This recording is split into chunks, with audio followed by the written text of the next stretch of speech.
नमस्कार मित्रांनो, घरोघरी मातीच्या चुली या मालिकेच्या येणाऱ्या आठवड्यामध्ये आपल्याला असं पाहायला मिळणार आहे की जानकीला आता पोलीस कस्टडी झालेली असते। तिला आता लवकरच कोर्टामध्ये हजर करणार असतात। जेव्हा आता तिला कोर्टामध्ये हजर करण्यात येते तेव्हाच तिच्यावरती लताबाईंच्या खुनाचा आरोप करण्यात आलेला असतो। पण इथे सौमित्रने जो आय विटनेस होता त्याला एकट्यात पकडलेलं असतं आणि एकट्यात पकडून त्याची अगदीच दप्तीनेस दाबलेली असते आणि त्याला जास्तीचे पैसे दिलेले असतात आणि पैसे दिल्यामुळे त्या आय विटनेसने एका झटक्यात साक्ष बदललेली असते आणि सौमित्रने कोर्टात हे सिद्ध केलेले असते की हा आय विटनेस जर एक साक्ष एका वेळी तर दुसऱ्या वेळी दुसरी साक्ष देऊ शकतो। एक वेळा ह्यानं असं सांगितलेलं आहे लताबाईंना इथे जानकीने पाण्यात ढकललेलं आहे, तर दुसऱ्या वेळी असं सांगतोय की मी हे पाहिलेलं नाहीये।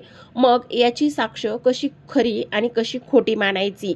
आणि तेव्हाच इथे मित्र कोर्टाकडे आणखी एक विनंती करत आहे, तो म्हणजेच की लताबाईचा खरंच मृत्यू झाला आहे का फक्त त्यांचं अपहरण झालं आहे या गोष्टी तपासण्यात याव्यात। त्याचबरोबर मंदिरातलं सीसीटीव्ही फुटेज इथे दाखवण्यात आल्यामुळे मंदिरामध्ये ऐश्वर्या सुद्धा दिसलेली असते। मग ही ऐश्वर्या मंदिरामध्ये काय करत होती याकरिता मला त्यांची उलट तपासणी करायची एक कोर्टाने संधी द्यावी।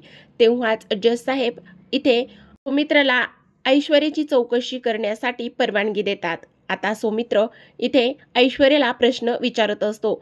खूप सारे उलटसुलट प्रश्न विचारल्यावर ऐश्वर्याची चांगलीच बोबडी वळालेली असते आणि त्यामुळेच तिला कोर्टामध्ये काय उत्तर द्यावं आणि काय नाही हे समजत नाही। तुम्ही एवढ्या रात्री मंदिरामध्ये का गेला होता? तिथे तुमचं काय काम होतं? हे एक ना अनेक प्रश्न विचारल्यामुळे ऐश्वर्या मात्र अगदीच शांत बसलेली असते। तर प्रेक्षकांनो, आता जानकीच्या विरोधात जो आय विटनेस होता त्याची साक्ष कोर्टाने फेटाळून लावतच जानकीला निर्दोष सोडवलेले असते। तर पाहत रहा घरोघरी मातीच्या चुली। धन्यवाद।